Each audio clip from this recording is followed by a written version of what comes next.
नमस्कार विद्यार्थी मित्रांनो, आज आपण chapter number 3 integer class 6 maths त्यामधील प्रॅक्टिस सेट 6 पाहणार आहोत। प्रॅक्टिस सेट 6 स्टार्ट करण्याच्या आधी प्रॅक्टिस सेट 4 आणि 5 सुद्धा आपण सोडवून घेतलेले आहे, त्याची लिंक सुद्धा डिस्क्रिप्शन मध्ये मी तुम्हाला दिलेली आहे। आता आपण प्रॅक्टिस सेट 6 बघणार आहोत। बघा, यातील पहिला प्रश्न दिलेला आहे, write the opposite number of each of the numbers given below.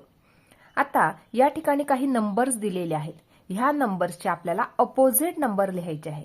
आता अपोजिट नंबर म्हणजे काय, तर जर या ठिकाणी एखादा नंबर दिलेला असेल तो पॉझिटिव्ह असेल, उदाहरणार्थ या ठिकाणी दिलेला जो नंबर आहे हा पॉझिटिव्ह नंबर आहे। 47 म्हणजेच काय, प्लस 47 म्हणजे हा पॉझिटिव्ह नंबर आहे। तर त्या नंबरचा अपोजिट नंबर म्हणजे त्याला फक्त आपण निगेटिव्ह साइन लावून लिहिणार आहोत, म्हणजे -47।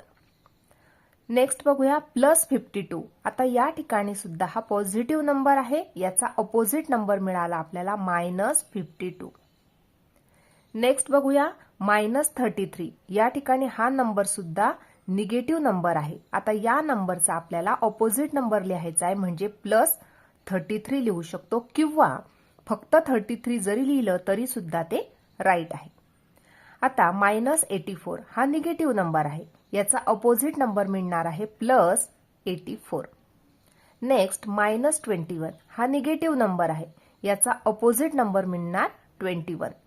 फक्त 21 जरी लिहिला तरी सुद्धा राईट आहे, +21 लिहिला तरी सुद्धा ते राईट आहे। +16 हा पॉझिटिव्ह नंबर आहे, आता याचा अपोजिट नंबर लिहिणार -16।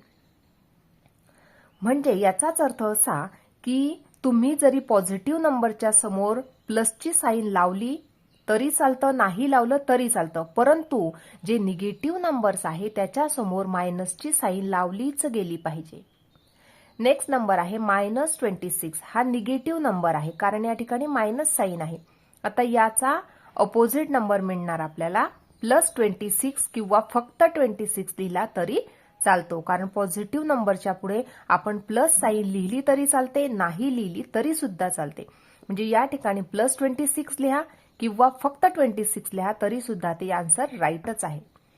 आता या ठिकाणी 80 नंबर आहे, हा पॉझिटिव्ह नंबर आहे, आता याचा अपोजिट नंबर मिळणार -80।